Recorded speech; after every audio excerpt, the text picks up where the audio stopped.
More than half of us now live in cities, wondrous places of enterprise and endeavour, culture and flavour.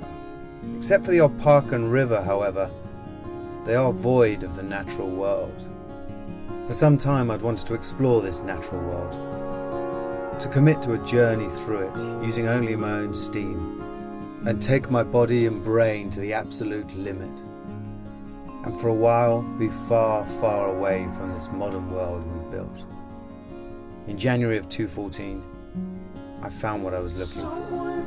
There is a race coming up. It is June 7th in 2014 when people in rowboats will set off from Monterey Bay, California, a lovely little spot, quite frankly, and row your boat all the way across the Pacific to Honolulu, Hawaii. It's called the Great Pacific Race as teams from around the world get ready to row across the Pacific Ocean. The teams will row the 2,400 miles from Monterey to Waikiki in these high-tech boats. The journey is expected to take between 1 and 3 months. After finding a crew, we sat about training, taking class upon class of sea survival, boating skills, navigation, but to name a few. Then there was the physical side, with the endless hours on the rowing machine, getting the body prepared for the brutality it would receive.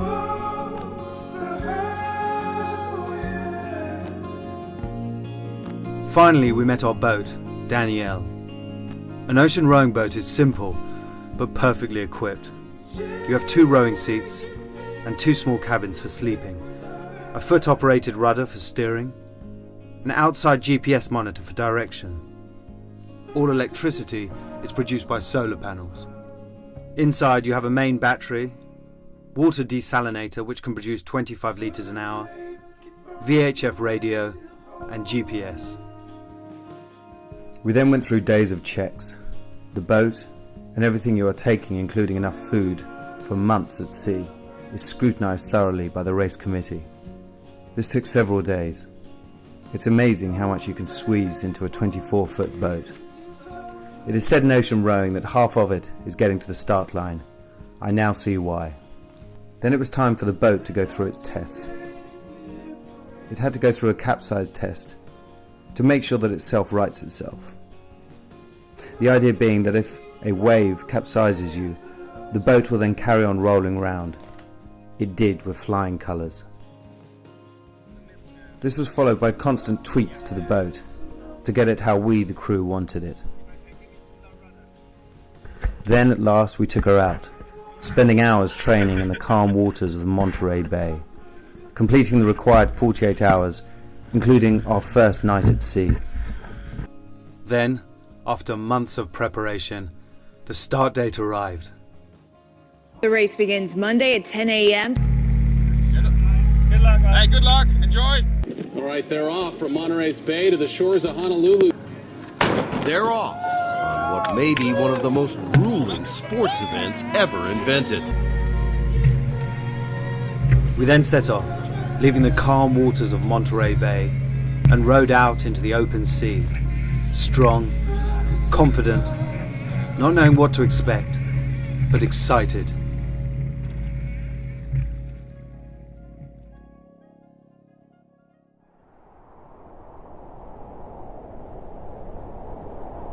As land slowly disappeared behind us, we went off the face of the earth and into another world.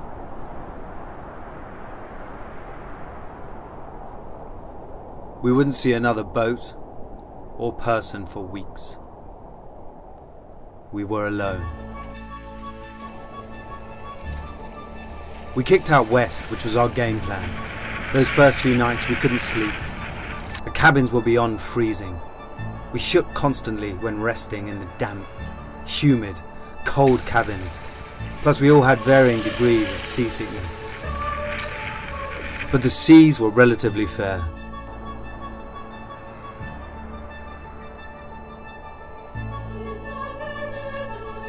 Until day 3, that was, when the Pacific decided to show us a little of her strength, and other boats started dropping like flies. Mississippi putting it down. I'm the hottest round. I told y'all mother, y'all can stop me now. Listen to me now. I'm lasting 20 rounds, and if you want me, then come on get me now. Is you with me now? Let's take it biggie bounce. I know you think the way I switch my style. As 5 rowers have already had to give up on the Great Pacific Race.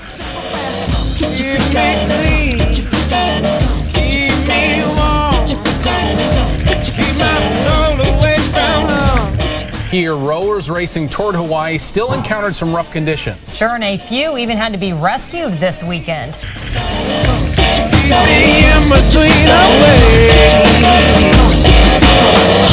that bitch? People you know, me and Timberland been hostage 20 years ago. What the dealio? Now what the dealio? If you wanna battle me, then let me know. Got the feeling, son. Let me throw you some. People, here I come. Now sweat me when I'm done. We got the radio shook like we got a gun. Oh, that second.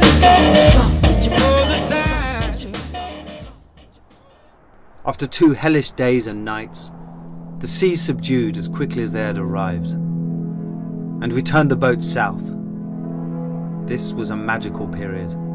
We were finally starting to settle down into a routine. The freezing nights subdued, and we made our way south to warmer and calmer seas. As we got used to the tiny cabins and the air warmed, we were now starting to sleep properly, if only for the short times allotted. However, just as things were looking sweet, our water maker broke. Our bodies started to wear down, and the real work of what an ocean row is about began. Earlier, we'd craved the heat, but as we hit the tropics, we detested it. Days were sweltering. Nights were when we rowed hard. The nights were just stunning beyond belief. 1 billion stars rose above you. The hot days did have advantages though, such as swimming in some of the deepest waters in the world. The Pacific was our swimming pool. By this time, we weren't producing enough water, and dissent started within the boat. Arguments about workload and water making. In hindsight, we should have talked about our goals beforehand. Some wanted to simply cross the ocean. Others, including myself, wanted to push our bodies to the limit. All this though, the disagreements, the pain of rowing, the agony of pressure sores on your bottom, blisters on your hands, cuts that refuse to heal in the unforgiving, salty environment, the sleep deprivation and resulting mental strain. At times, when rowing at night, I hallucinated slightly, thinking I was rowing through streets, through forests. It seemed real. We also heard what we thought were whispers as the sea ran along the sides of the boat. But we were creating the conversations ourselves. It was as trippy as any drug. I was rowing half awake, half asleep. By this time, we were rowing 1 hour on, 1 hour off, 24/7. So one never got more than about 45 minutes sleep. At times, we were woken in such a distressed state that we were convinced that we were rowing when we'd been sleeping, and vice versa. All this, though, paled into nothingness compared to the beauty of it all. You see stars like never before. You feel like you're rowing through the universe, which, in a sense, you are. You see moons so big they light the ocean, and dark nights so daunting you can barely see your hand. You hear waves coming at you at night, not knowing from what direction they come. You're 1,000 miles from anywhere, and you come across a bird who lands on your boat. You have a moment. Your lives cross for a brief second. Then you have flying fish jumping on you all night.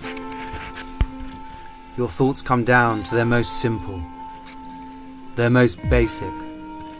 Whatever this is, whatever life is, whatever being is, you feel it here. As we approached land, I thought of those before who'd crossed oceans by hand. From Captain William Bligh's legendary survival row, when he and others were booted off the Bounty, to other noble seamen of his age. Forward to the pioneers like John Fairfax, and those who masterfully built these boats, blending traditions of old with modern innovation.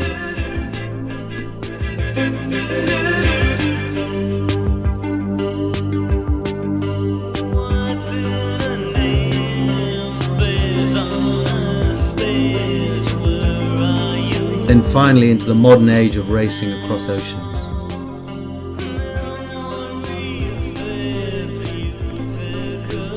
As land approached, I had a newfound respect for that wondrous green rock rising out of the ocean, full of life, with abundance of fresh water.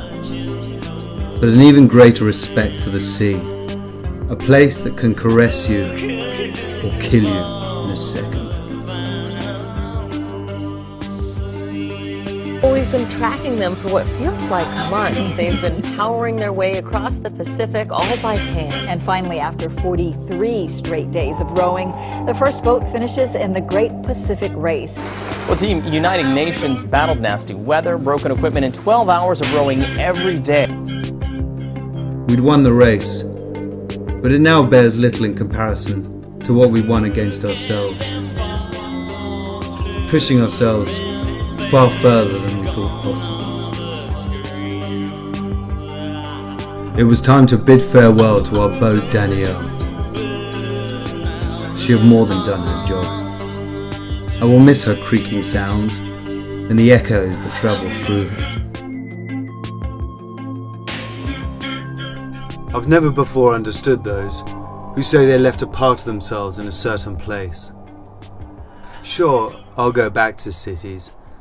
I may even live in them again. But a part of me shall remain out there, 1,000 miles from anywhere. And in some shape or form, I know I'll be back. Because this is the sea.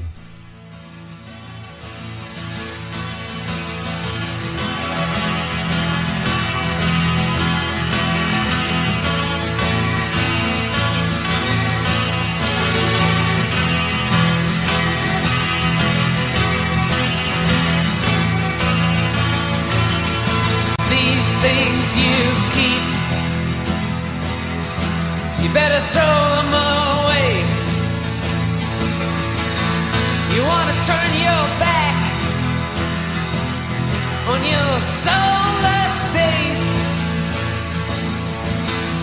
Once you were tethered, and now you are free. Once you were tethered,